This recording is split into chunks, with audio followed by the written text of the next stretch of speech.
اکیلا۔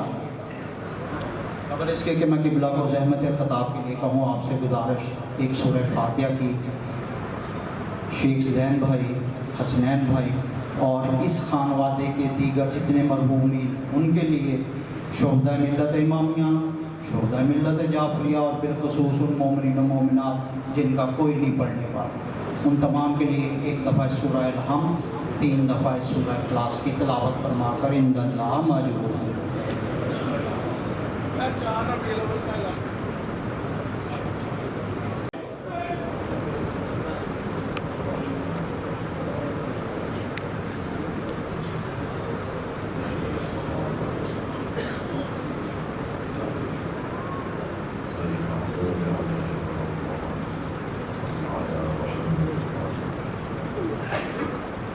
اعوذ باللہ من الشیطان الرجیم، بسم اللہ الرحمن الرحیم، الحمد للہ الذی لا یبلغ مدحتہ القائلون ولا یحصی نعماءہ العدون ولا یعدی حقہ المجتہدون، الذی لیس لصفتہ حد محدود ولا نعت موجود ولا وقت معدود ولا أجل ممدود، فطر الخلائق بقدرته ونشر الرياح برحمته، الصلاة والسلام على الرسول المسدد المصطفى الأمجد المحمود الأحمد، سيدنا ومولانا ومولى الكونين جد الحسن والحسین معانی ابوالقاسم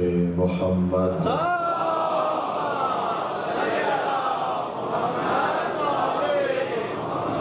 وآلہ الطیبین الطاہرین المعصومین الذین قال اللہ انما یرید اللہ لیذہب عنکم الرجس اہل البیت ویطہرکم تطہیرا۔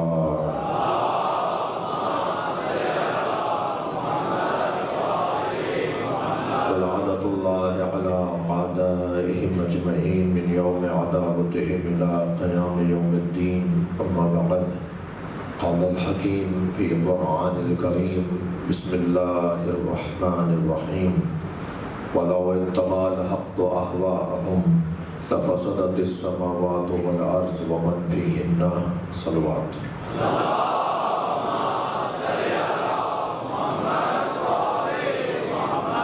آپ سب کے مرحومین، خاص طور پہ زین حسنین کے مرحومین کی مغفرت کے لیے بلند تر صلوات۔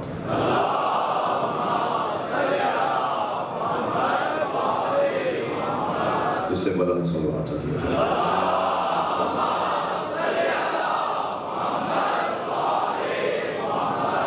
سورہ مبارکہ المومنون آیت نمبر 71، پروردگار عالم اپنے اس کلام میں ارشاد فرما رہا ہے، وَلَوْ اتَّبَعَ الْحَقُّ أَهْوَاءَهُمْ، اگر حق نے ان کی خواہشات کی پیروی کر لی ہوتی، لَفَسَدَتِ السَّمَاوَاتُ وَالْأَرْضُ وَمَنْ فِيهِنَّ، تو آسمانوں اور زمین اور جو کچھ اس کے درمیان ہے وہ سب برباد ہو جاتا۔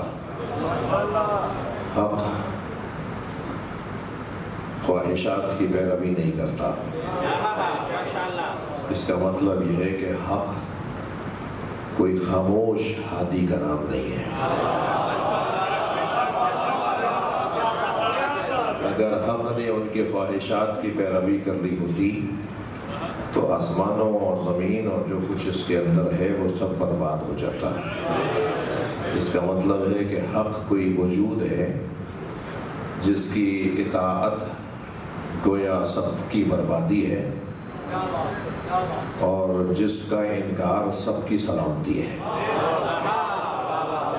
وہ انکار کرے گا تو سب سالم رہیں گے، خواہشات کا انکار کرے گا، اور اگر وہ خواہشات کی اطاعت کر دے گا تو سب برباد ہو جائے گا۔ تو مجھے یہی ایک جملے میں پوچھنے دیجئے کہ یہ ساری کائنات حسین مولا کی ممنون احسان ہے۔ مجھے وہ شاعر یاد نہیں ہے مگر مصرے یاد ہیں، کچھ دیر فرض کیجئے یہ مجلسیں نہ ہو، کچھ دیر فرض کیجئے یہ مجلسیں نہ ہوں، سارا جہان حسین کا قاتل ہے۔ صلوات پڑھے محمد و آلہ محمد۔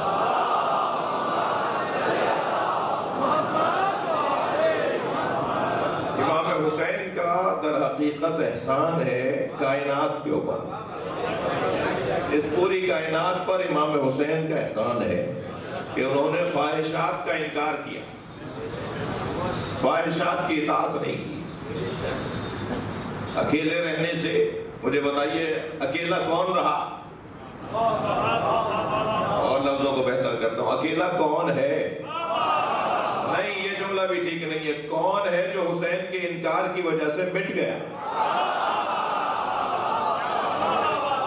ہے بول کے تو اس کے ہونے کو مان لوں گا نا۔ مجھے بتائیے قبر کہاں ہے یزید کی؟ جس کی قبر کا بھائی تقریباً 250 سال تک بنی امیہ کی حکومت اور تقریباً 450 سال تک بنی عباس کی حکومت، یہ کہہ لیجئے 700 سال، تقریباً 700 سال تک جن حکومتوں نے اس ذکر کو مٹانے کے لیے بجٹ پاس کیے، ان حکمرانوں کی قبروں کا پتہ نہیں ہے۔ اور مجھے کوئی ایک شہر بتائیے جہاں امام بارگاہ نہیں ہے۔ صلوات پڑھے محمد و آلہ محمد۔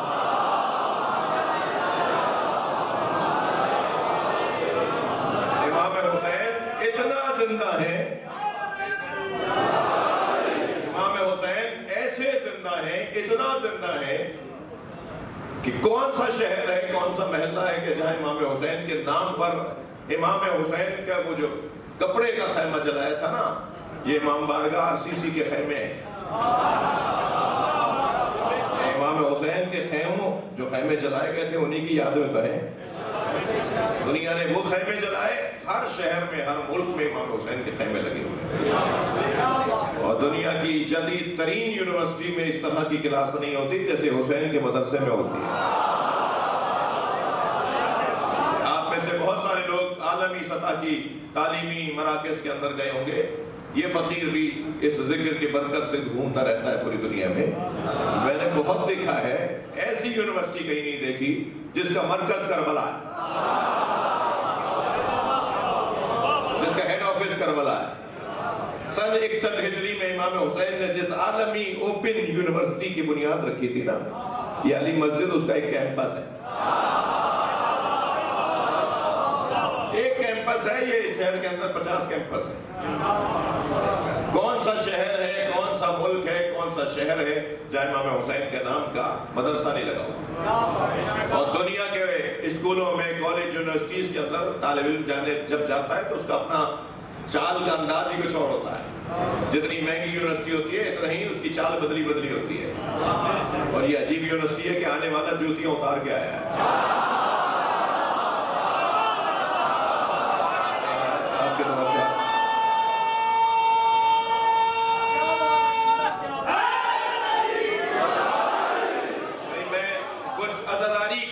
پاکستان میں لوگ اسیر ہیں، امام حسین کے ذکر کی وجہ سے کچھ لوگ اسیر ہیں، ان کی رہائی کی دعا ایک نعرہ حیدری کی صورت میں چاہتا ہوں۔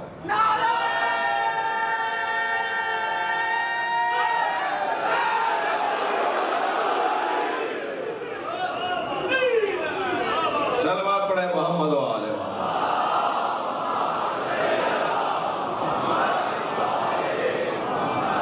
حق کا احسان ہے کائنات کے اوپر کہ اس نے خواہشات کی پیروی نہیں کی۔ مجلس کے مزاج رکھنے والے ذوقی لوگ تشریف فرما ہے، اہل ذوق اور اہل ولا تشریف فرما ہے۔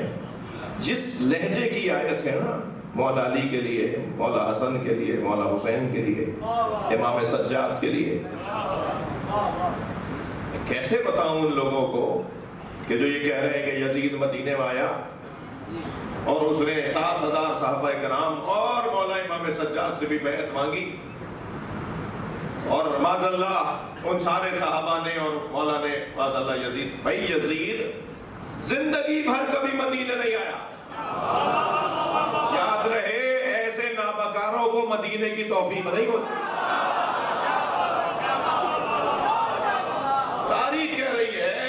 مسلم بات ہے کہ یزید زندگی بھر کبھی مدینہ نہیں آیا، وہ مدینہ تو آیا ہی نہیں. تم کہہ رہے ہو وہ مدینہ آیا اور اس نے بیعت مانگی. اور عجیب بات ہے، اس جعلی، اس موضوع جسے ہم جعلی لفظ زیادہ جلدی سمجھتے ہیں نا، تو جو مکتبی زبان میں اسے کہتے ہیں موضوع، وضع شدہ، گھڑی ہوئی. کسی چیز کو وضع کیا جائے، کسی چیز کو گھڑا جائے تو اس حدیث کو کہتے ہیں، اگر حدیث گھڑی جائے تو اس کو کہتے ہیں حدیث موضوع.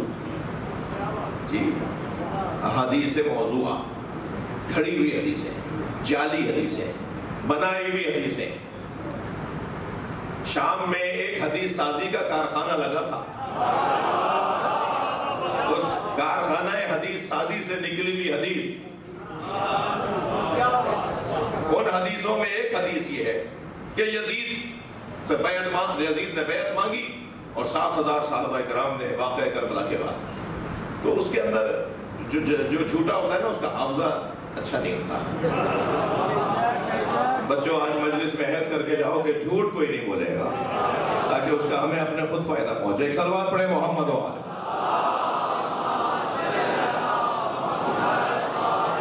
نہیں، صلوات سب نہیں پڑھ رہے، مل کے صلوات پڑھیں.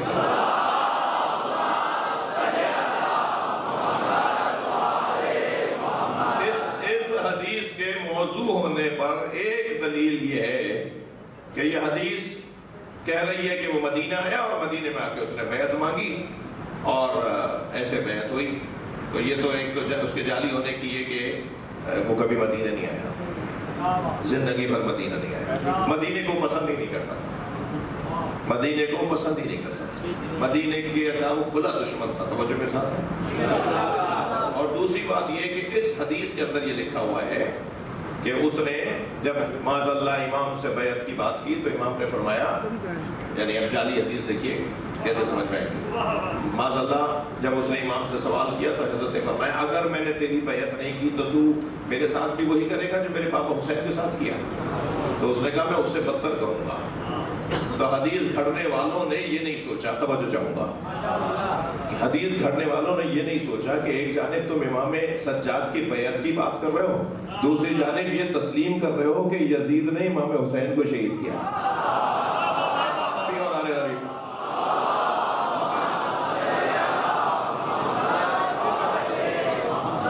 تم تو تسلیم کر گئے. ادھر تو تم کہہ رہے ہو کہ اس کو تو ہمارے تو مفتی اعظم کو نہیں پتا کہ یزید نے مارا ہے. ایک جانب تم کہہ رہے ہو کہ نہیں، یزید کا تو کوئی اس کے اندر حصہ ہی نہیں تھا، کوئی کام ہی نہیں تھا یزید کا. اور ایک جانب اس جعلی حدیث کے مطابق تم مان رہے ہو کہ وہ کہہ رہا ہے اس سے بدتر کروں گا. تو بیعت یہ آیت کہہ رہی ہے، جس لہجے کی آیت ہے نا جو مولا علی کی شان میں ہے، جو امام حسن کی شان میں، صلح امام حسن بیعت نہیں تھی. توجہ چاہوں گا عزیزان گرامی، تھوڑی گردن ہلانا کوشش کر رہا ہوں کہ میں مکتبی گفتگو آج مکمل کروں. ایک صلوات اور ہدیہ کریں نبی اور آل.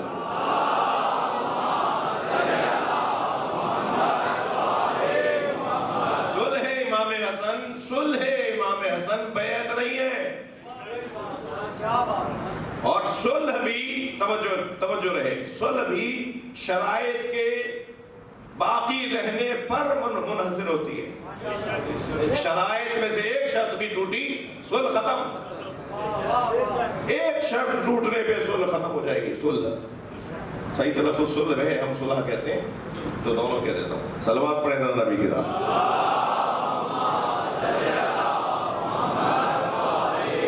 تو یہ صلح امام حسن ہے. اور پھر میں نہیں جی علامہ اقبال کے تصور پہ تو ہم پاکستان لیے بیٹھے ہیں. علامہ اقبال نے کیا تصور دیا ہے، کیا عقیدہ بیان کیا ہے صلح امام حسن پر، سنا دو. وہ کہتے ہیں آیت شبستان حرم، سیدہ کے دونوں بیٹوں میں ایک وہ بیٹا ہے جو حرم الہی کی شمع ہے. بھائی شعر سن رہے ہو تو گردن ضرور ہلانا، اور سبحان اللہ بولو گے تو تمہیں بھی فائدہ ہوگا ذکر الہی کا.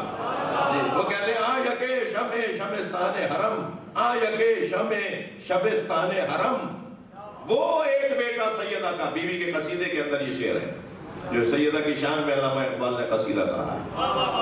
اگر وہ قصیدہ بھی علامہ اقبال کا سنا دیا جائے نا تو شاید بعض لوگ اقبال کے ہی دشمن ہو جائیں. وہ سیدہ کے شان کو بیان کرتے ہوئے سیدہ کے بچوں پر بات کر رہے ہیں اور فرماتے ہیں آیت شمستان حرم حافظ جمعیت خیر الامم، جس نے خیر الامت یعنی امت مصطفیٰ، جس نے خیر الامت کو مرنے سے بچایا. حافظ جمعیت خیر الامم تانشینت آتش پیکاروں کی، کسی طرح آگ جنگ کی آگ ٹھنڈی پڑ جائے بس اور بس. علامہ اقبال کا اس سے زیادہ، علامہ اقبال کہتے ہیں امام حسن کا اس سے زیادہ ہدف نہیں تھا. تانشینت آتش پیکاروں کی، کینے کی اور بغض کی اور لڑائی کی اور جھگڑے کی جو آگ ہے وہ کسی طرح تانشینت بیٹھ جائے، ٹھنڈی ہو جائے. نشینت بیٹھ جائے. تانشینت آتش پیکاروں کی، پشت پازت پر سرے تاج و نگی. امام حسن نے بیعت نہیں کی تھی، امام حسن نے تخت و تاج کو لات ماری. لات ماری ہے، لات. صبح کے ساتھ دل بولا. یہ امام حسن کا احسان ہے کائنات کے اوپر. یہ امام حسین کا احسان ہے. جب جا رہے ہیں نا مدینہ منورہ سے ہجرت کر کے میرے مولا حسین، تو آپ فرما رہے ہیں کہ سنو، لم اخرج حشرا ولا بطرا، میں کسی شر، کسی فساد، کسی جھگڑے کے لیے نہیں جا رہا. انما خرجت لطلب الاصلاح فی امت جدی، میں اپنے نانا کی امت کی اصلاح کرنے جا رہا ہوں. یہ بات میں نے فیصل آباد میں ایک مجلس میں کی ہے، مگر میرا دل کہہ رہا ہے کہ امام حسین کے اس جملے کی تشریح میں جو اہل معرفت نے کچھ بات سمجھائی ہے وہ میں ہدیہ کروں. فرما رہے ہیں انما خرجت لطلب الاصلاح فی امت جدی، میں اپنے نانا رسول اللہ اپنے جد کی امت کی اصلاح کرنے جا رہا ہوں. تو امام حسین نے اپنے قیام اور اپنی ہجرت اور اپنے سفر کا جو فلسفہ اور حکمت بیان فرمائی وہ امت مصطفیٰ، امت محمدی جی فرزندان توحید کی اصلاح کو بتایا. تو یقیناً برائیاں بھی کوئی ہوں گی، اصلاح تو اس کی جاتی ہے جس میں کوئی کمی کوتاہی، کوئی برائی ہو. امام کے 52 خطبوں میں امت کی اصلاح کی بات امام حسین نے جا بجا کی ہے،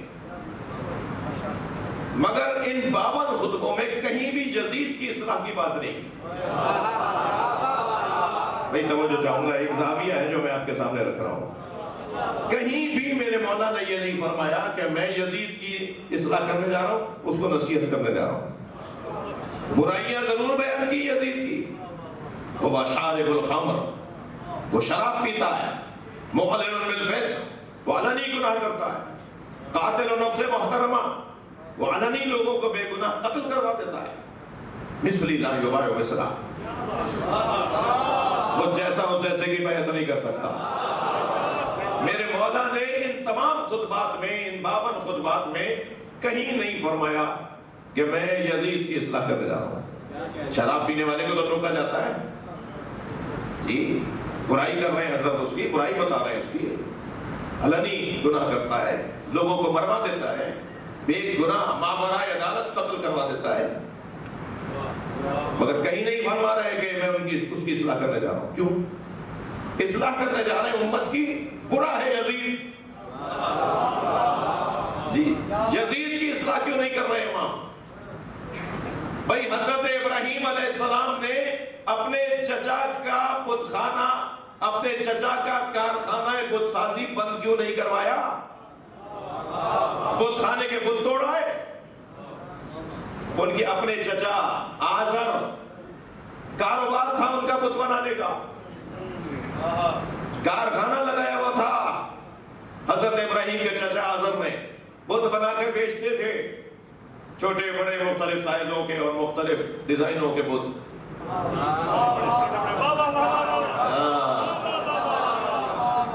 یہ جو مختلف ڈیزائنوں کی دکانیں ہیں نا، یہ جو مذہب کے نام پر دکانیں ہیں، یہ جو مختلف چیزیں مختلف سائزوں میں بس اتنا کافی ہے.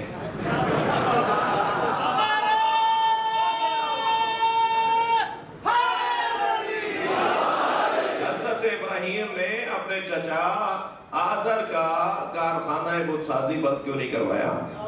بت خانے میں گئے، چھوٹے چھوٹے سارے بتوں کو توڑا، کسی کی آنکھ پھوڑی، کسی کا پیٹ پھاڑا، کسی کا گھٹنا توڑا، کسی کا بازو کاٹا، کسی کا کان کاٹا، کسی کی ناک کاٹی، اور ایک بڑے بت کے گلے میں کلاڑی لٹکا دی. اور یہ سارا کام اطمینان سے کر رہے تھے. جو حق پر ہوتا ہے نا وہ اضطراب میں نہیں ہوتا. اس کا چہرہ، اس کا رویہ بتاتا ہے کہ یہ حق پر ہے. اس کے بولنے کا طریقہ بتاتا ہے کہ یہ حق پر ہے. سارے بتوں کو توڑ کر بڑے بت کے گلے میں کلاڑی لٹکا کر اطمینان کے ساتھ اپنے گھر آ کے بیٹھ گئے. اب یہ لوگ جب وقت مقررہ پہ بت خانے میں گئے، سارا شہر علاقے کے لوگ، تو جا کے دیکھا کہ بتوں کا تو یہ حال ہوا ہے، ٹوٹے پھوٹے پڑے ہیں اور ایک بڑے بت کے گلے میں کلاڑی لٹکی ہوئی ہے. تو سب نے کہا کہ فتن یقال لہ ابراہیم، ایک جوان ہے جسے ابراہیم کہتے ہیں، یہ اس نے کیا ہے. دیکھا نہیں تھا، یقین سب کو تھا. کام بتاتا ہے کس کا ہے، روش بتاتی ہے کس کا ہے. کام بتائے کہ کس کا کام ہے. ہمیں کہنے کی کیوں ضرورت پڑے کہ ہمیں. توجہ چاہوں گا عزیزان گرامی، جس دشمن کو مولا علی مارتے تھے نا، وہ جنازہ پکار کے کہتا تھا مجھے علی نے مارا. صلوات پڑھنے والا محمد و آل محمد. اب حضرت ابراہیم کو گرفتار کر کے لے آئے، وہ بھی اطمینان کے ساتھ آ گئے. جی بھائی چلے کیوں نہیں گئے، چھپ کیوں نہیں گئے؟ جی ایس ایچ او صاحب نے بتا دیا تھا گرفتار کرنے آ رہا ہوں، کہیں اور کہیں کیوں نہیں چلے گئے؟ وہ تو چاہ رہے تھے گرفتار کرو، وہ تو چاہ رہے تھے ہم سے بات تو کرو. عزیزان گرامی، مجھے تعجب ہوا، ابھی اربعین سے پہلے چائے کی پیالیوں پر مشی کے خلاف کلپ ڈالنے والے دوست ساری قوم کے آگے بھی آج شرمندگی اٹھا رہے ہیں اور مشی بھی نہیں رکی. تو ایسا کام کیوں کر رہے ہو جس سے تمہیں شرمندگی ہو؟ جی یہ چاہیں گے کہ آپ کا ہر وہ کام، توجہ چاہوں گا، جو آپ کے تعارف کا ذریعہ بنے اسے روکا جائے. یہ جو مشی تھی آپ کے تعارف کا ذریعہ ہے. میں نے اپنے بچپن میں دیکھا ہے، میرے بزرگ ابھی موجود ہیں، مجھ سے زیادہ عمروں والے لوگ موجود ہیں. بازار کھلے ہوتے تھے، جی دکانیں کھلی ہوتی تھیں، ایک راستے پہ سواریاں چل رہی ہوتی تھی اور جلوس جا رہا ہوتا تھا. ہم نے تو نہیں کہا تھا کہ بازار بند کرو، ہماری خواہش تو نہیں تھی کہ مارکیٹوں کو بند کرو. تم نے جتنا روٹ پرمٹ تھا اس کو امام بارگاہ بنا دیا، بیریئر لگا کر، رکاوٹیں کھڑی کر کے. جی ہمیں محدود کر دیا کہ نہیں یہاں کوئی نہیں جائے گا، وہاں کوئی نہیں جائے گا، اور ایسا ماحول بنایا کہ صاحب خوف اور ڈر کا ماحول. ہم نے تو نہیں کہا تھا مارکیٹ بند کرو، ہم تو چاہتے تھے کہ دکانیں کھلی ہوں اور کھلے بازار میں ذکر حسین ہو، تاکہ دنیا کو حسین کا نظام معاش سمجھ میں آئے. لبیک یا حسین،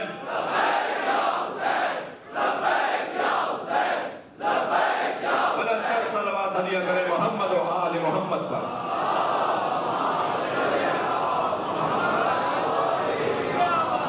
ہم چاہتے تھے بہت زندگی حسین سے ہے، یہ بہت بنا دیتے ہیں نا، جہاں ہے موت وہاں زندگی حسین سے ہے. شب حیات میں ہر روشنی حسین سے ہے، اور یزیدیوں سے ہماری کبھی بنی ہی نہیں. بنے بھی کیسے قبلہ جی جب دوستی حسین سے.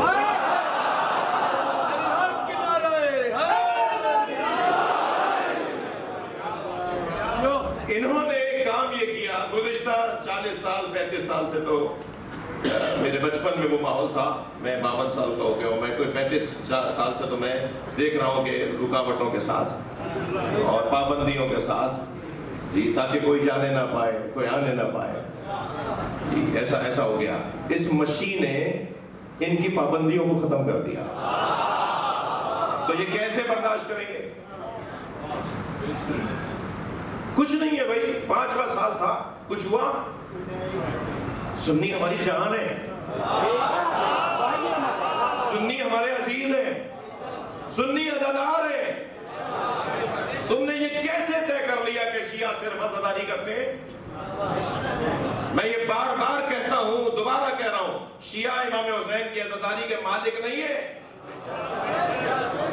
شیعہ امام حسین کی عزاداری کے نوکر ہیں، اور نوکروں کو اپنی اوقات میں رہنا چاہیے، مالک کے مہمانوں کا خیال کرنا چاہیے۔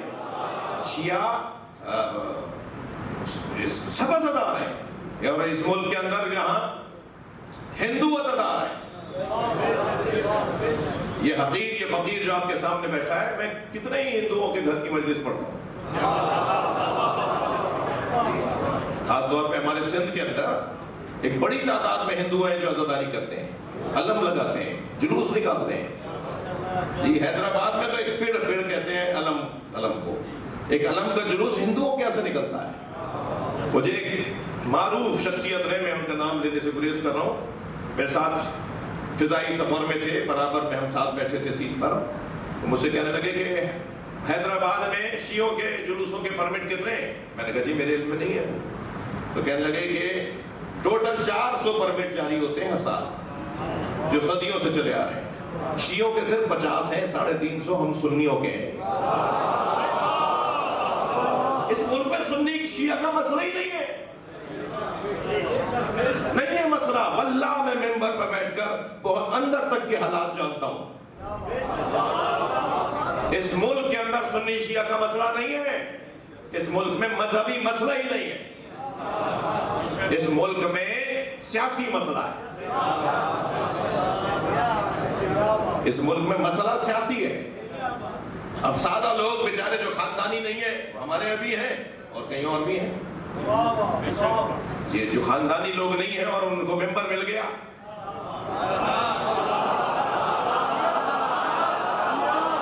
خاندانی نہیں ہے انہیں محراب مل گئی، انہیں مائک مل گیا، انہیں جامعہ مل گیا، انہیں مدرسہ مل گیا، انہیں دارالعلوم مل گیا، تو ان سے آپ کیا توقع کریں گے؟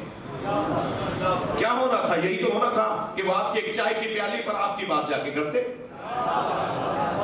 نہیں عزیزان گرامی، پاکستان میں سنی شیعہ مسئلہ نہیں ہے۔ بات آئی ہے تو ذرا تسلی سے میری بات سن لیجئے۔ یہ جو ہمارے جلوسوں کے اوپر پابندیاں، یہ ہمارے جو علماء و خطبہ کے اوپر پابندیاں، ذاکرین پر پابندیاں، یہ مشیعہ کی راہ میں رکاوٹیں کیوں ہیں؟ حالات خراب ہیں۔ ہمارے لیے کب اچھے رہے؟ کوئی ایک سال بتا دیجئے جس سال آپ نے ہمیں یہ سودا نہ بیچنے کی کوشش کی ہو کہ حالات خراب ہیں۔ کوئی ایک سال بتا دیجئے کہ محرم سے پہلے آپ نے ہمیں یہ نہ کہا ہو کہ حالات خراب ہیں۔ ہمارے لیے تو کبھی سے حالات اچھے نہیں رہے۔ آپ ہمارے صبر کا غلط فائدہ اٹھاتے ہیں۔ جو لوگ اپنے بدن کو تکلیف پہنچا سکتے ہیں وہ دوسرے کا گلا بھی دبا سکتے ہیں، مگر یہ سکھایا نہیں گیا،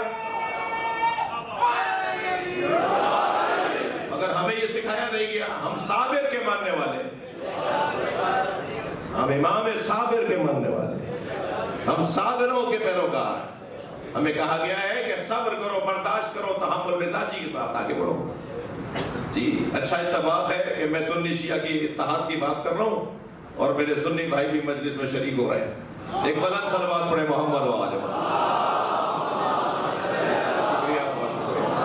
اچھا لگے گا مجھے یہ اہل البیت، جی ایک وہ جو مولا علی کے مطابق ہاتھ کھول کے نماز پڑھ رہے ہیں، ایک وہ جو امام مالک کے مطابق کبھی کھولتے ہیں، کبھی امام شافعی کے مطابق باندھتے ہیں۔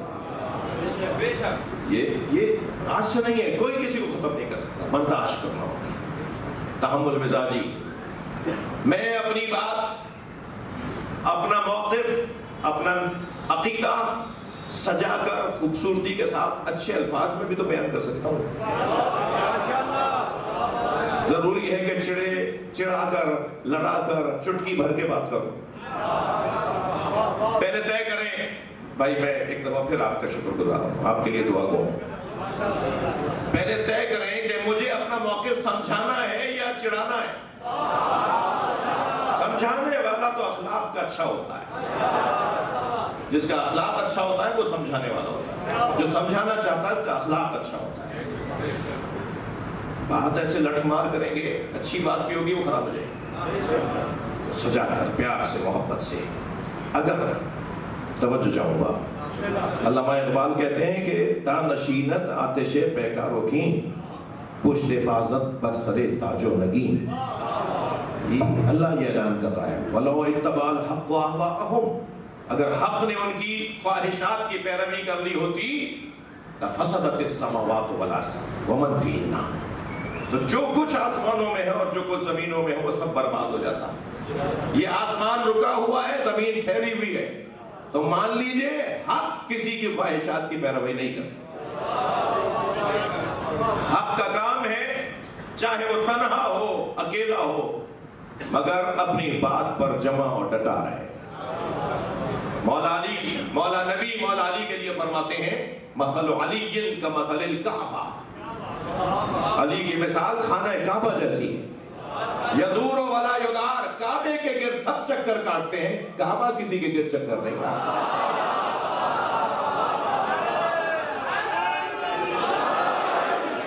میں یہ بات کرتا رہتا ہوں، میں ان بھائیوں کو دیکھ کر نہیں کر رہا یہ بات، کہاں کیسی کیسی مثالیں دی جائیں۔ اللہ اکبر، حضرت ابوبکر کیا فرما رہے ہیں مولا علی کے لیے؟ اللہم لا تبقانی لمعضلۃ لیس لہا ابو الحسن، یا اللہ مجھے ایسے مسئلے میں زندہ نہ رکھ جس میں حل کرنے کو علی نہ ہو۔ میں ان دوستوں سے پوچھنا چاہ رہا ہوں کہ 24 سال تک مولا کائنات مشورے دیتے رہے یا نہیں؟ مولا نے احتجاج بھی کیا، 24 سال کے بعد آئیے نا شورا، 6 رکنی شورا جو حضرت عمر نے بنائی، وہ مولا کے اس پہلے دور 2 دوروں کے گزرنے کے بعد آئی نا۔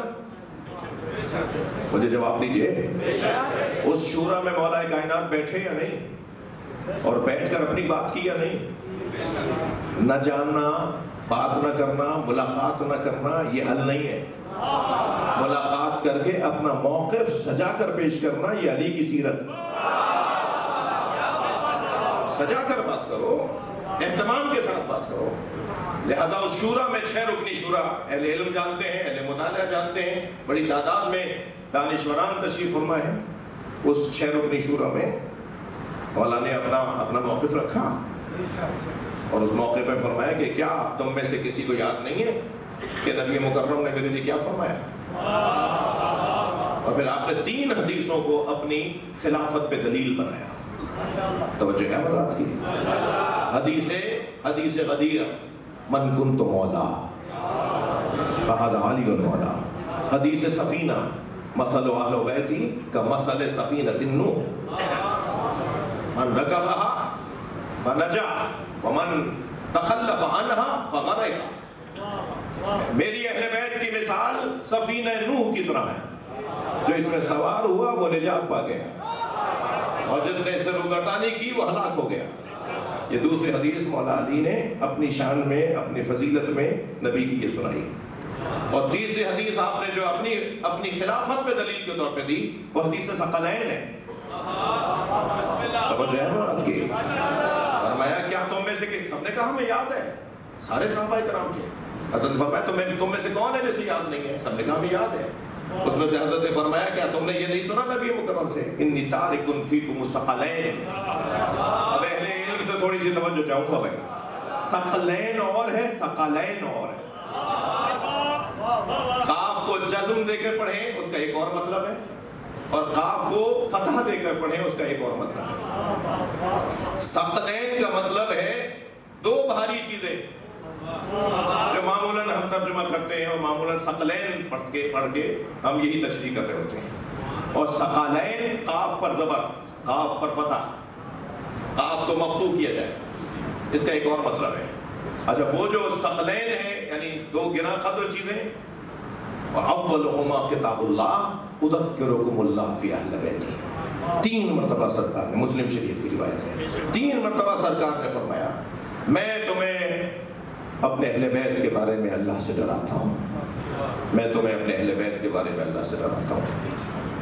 میں تمہیں اپنے اہل بیت کے بارے میں, اپنی اہل بیت کے بارے میں, اپنی آل کے بارے میں, اپنے بچوں کے بارے میں, اپنے حسن و حسین کے بارے میں, اپنی فاطمہ کے بارے میں اللہ سے ڈراتا ہوں. وہ دو چیزیں جو چھوڑے جا رہے ہیں, یہ ثقلین یعنی گرا خطر, سنگین وزنی, اور ثقلین کا مطلب کچھ اور ہے. عرض کروں, آپ جب گھر منتقل کر رہے ہوتے ہیں, آپ نئے گھر میں جا رہے ہوتے ہیں, کسی اور شہر میں ہجرت فرما رہے ہوتے ہیں, تو کچھ سامان گھر کا بیچ دیتے ہیں. کہاں لے کے جائیں گے اتنا سامان؟ کچھ سامان بیچ دیتے ہیں. کچھ سامان آپ ہدیتاً عزیز و خارج کو, یہ تم رکھ لو, وہاں اور لے لوں گا, کسی جاننے والے کو, کسی دوست کو دے دیتے ہیں. کچھ سامان تو ہینگر وینگر, بلب اور پنکھے, بعض چیزیں تو ایسی چھوڑ کے بھی چلے. اس کو کیا لے کے جانا ہے, اس کھونٹی کو کیا کیسے اتاروں گا, یہ میں نے ایک فانوس ایک بلب لگوایا تھا, اس کو اتارنا شایان نشان نہیں ہے, اسے آپ چھوڑ جاتے ہیں ویسے ہی. اور ایک ٹرک بھی بن رہا ہوتا ہے جس میں سامان لادا جا رہا ہوتا ہے کہ یہ ساتھ لے کے جاؤں گا. اور وہ ساتھ لے جانے والوں میں بھی کچھ ایسی چیزیں ہوتی ہیں, کہتی ہیں میری گاڑی میں رکھ دو, اس لیے سے ٹرک میں مت رکھ دینا بھائی, یہ وہ میری گاڑی میں رکھو. اور گاڑی میں بھی پھر وہ کہتے ہیں اس کو مجھے تو گود میں رکھوں گا. جو ہجرت کرتے وقت اپنی جگہ سے, اپنے سینے سے, اپنے آپ سے لپٹا کر چیز لے جائی جاتی ہے نا, اسے کہتے ہیں ثقل. اور اگر وہ دو ہوں تو انہیں ثقلین کہا جاتا ہے. جو چیزیں میں اپنے آپ سے جدا نہیں کر سکتا وہ تمہیں دے کے جا رہا ہوں. صلوات پڑھے محمد و آل محمد.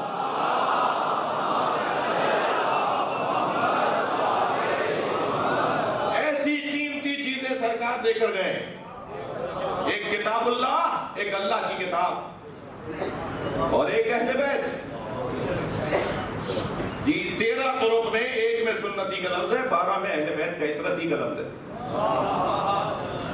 جی خود اس کے جو طرق ہیں, راویوں کے روات کے جو طرق ہیں, جو شجرے ہیں, اس حدیث کے جو شجرے ہیں, میں اپنے بچوں کی زبان میں کیسے بات کروں, ان فلانین ان فلانین ان فلانین, یہ جو سلسلے ہیں نا, 13 میں سے ایک میں سنتی ہے, 12 میں اہل بیت اطرتی کا لفظ ہے. تو یہ جو اطرت چھوڑ کے جا رہے ہیں. اور پھر میں اہل بیت کے بارے میں تمہیں اللہ سے ڈراتا ہوں, میں اپنی اہل بیت کے بارے میں تمہیں اللہ سے ڈراتا ہوں. میرے بچوں کا خیال رکھنا, میرے بچوں کا خیال رکھنا, میرے حسن کا خیال رکھنا. چھوڑ کے جا رہے ہیں سرکار دو گرا خط اچھی ہے. تو نہ قرآن سنیوں کا لہجہ اور شیعوں کا لہجہ ہے, پرانی ہو گئی بات. میرا لہجہ بہت رقیق لہجہ نہیں کر پاتا, میں چاہ کے بھی نہیں کر پاتا, لیکن میں غصے میں کہہ رہا ہوں اب یہ منجن بکنے والا نہیں ہے بھائی. وہی قرآن ہے. یہ شیعہ مسجد ہے نا, میرے سنی بھائی آئے میں, یہ ابھی اٹھا دیں قرآن مجید. یہ تو جانتے ہیں, تو مانتے ہیں, مگر میں ایک عمومی بات کروں. اس مسجد میں کسی بھی شیعہ کے گھر میں وہی قرآن جو چاند کمپنی کا اور تاج کمپنی کا چھپا ہوا ہے, وہی قرآن, کوئی 40 پاروں کا قرآن, 30 پاروں کا قرآن. اور یہ یہودی کو فائدہ ہو رہا ہے اس بحث سے کہ ان کا قرآن رہتا ہے اور ان کا قرآن رہتا ہے. یہ صہیونی یہودی کو فائدہ ہو رہا ہے. ابھی کچھ دن پہلے صہیونی یہودی کا بھوت اترا ہے.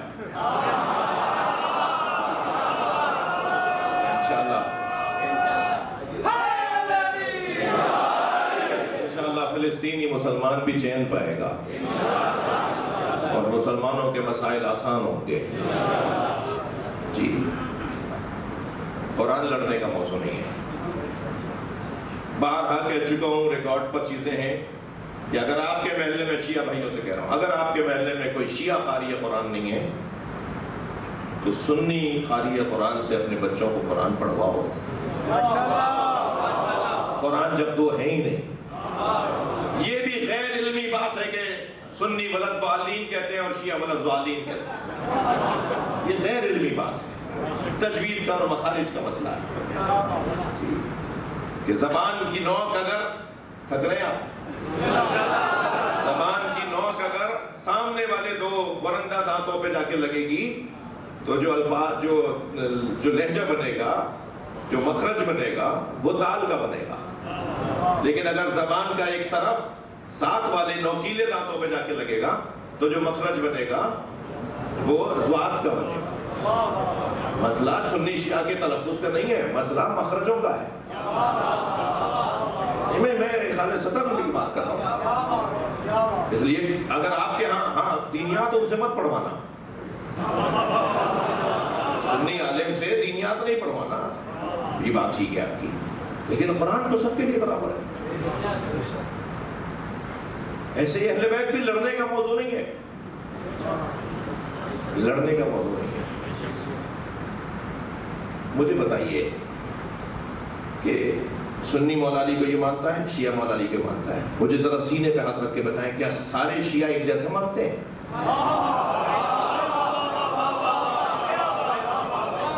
سب نہیں بول رہے آپ حضرات. کیا سارے شیعہ ایک جیسے مانتے ہیں؟ معرفت کا مسئلہ ہے.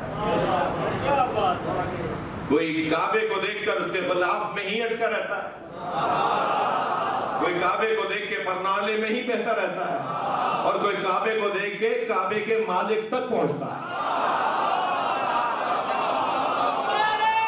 اس کے لیے سنگ میل ہو جاتا ہے. یعنی اللہ، ہم بعض خانہ کعبہ کو ہدف بناتے ہیں، جبکہ خانہ کعبہ تو اللہ تک پہنچنے کے لیے سنگ میل تھا. ایسے ہی مولا کائنات کو کوئی اپنے لیے کچھ مانتا ہے، اپنے لیے کچھ مانتا ہے، وہ اپنے لیے کچھ مانتا ہے، وہ اپنے کچھ مانتا ہے، اور کوئی دعوے دار ہے کہ اس نے حق معرفت ادا کر دیا. تو پھر یہ جھگڑا کس بات کا؟ برداشت کریں، ایک دوسرے کو سہیں، ایک دوسرے کو قبول کریں. یہ مولد ایک سنی نے سوچا تھا، ایک شیعہ نے بنایا تھا. یہ دونوں کا ملک ہے. اپنی بات سجا کے پیش کریں. میں گیا مولانا طارق جمیل صاحب کے مدرسے میں کئی دفعہ جانا ہوا، اور مدارس میں بھی جانا ہوا، بنوری ٹاؤن بھی جانا ہوا، دارالعلوم بھی جانا ہوا. شاید ہی کوئی بڑا مرکز رہا ہو. البتہ بعض ہمارے بزرگوں کا، مفتیان دین کا اور شخصیات کا گلہ ہے کہ میں ان کے یہاں نہیں گیا ہوں. وہاں بھی حاضر ہوں گا انشاءاللہ جہاں نہیں گیا ہوں. مجھے کبھی کوئی پریشانی نہیں ہوئی. نام نہیں لے رہا. ایک مدرسے میں ایک چپتا ہوا جملہ کہا گیا تو میں نے ان سے پلٹ کے کہا کہ تو تسلی سے جواب دیا.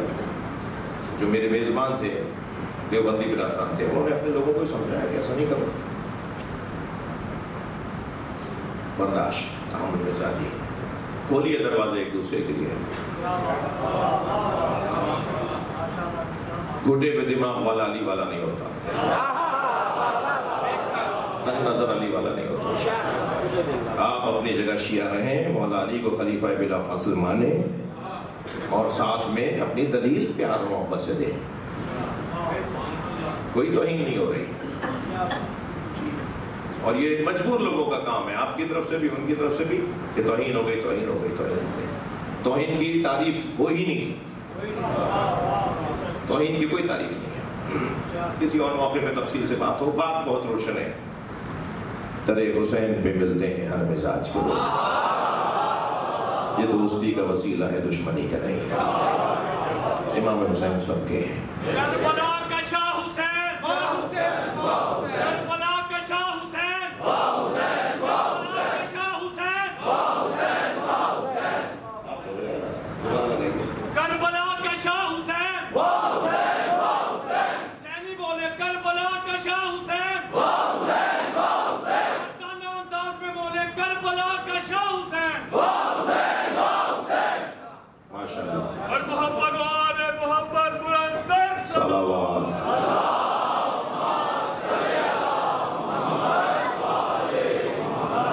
علی شہنشاہ، علی شہنشاہ، علی شہنشاہ، علی شہنشاہ، علی شہنشاہ، علی شہنشاہ. زبان کے ساتھ دل بولا، زمین بولی، فلک بولا.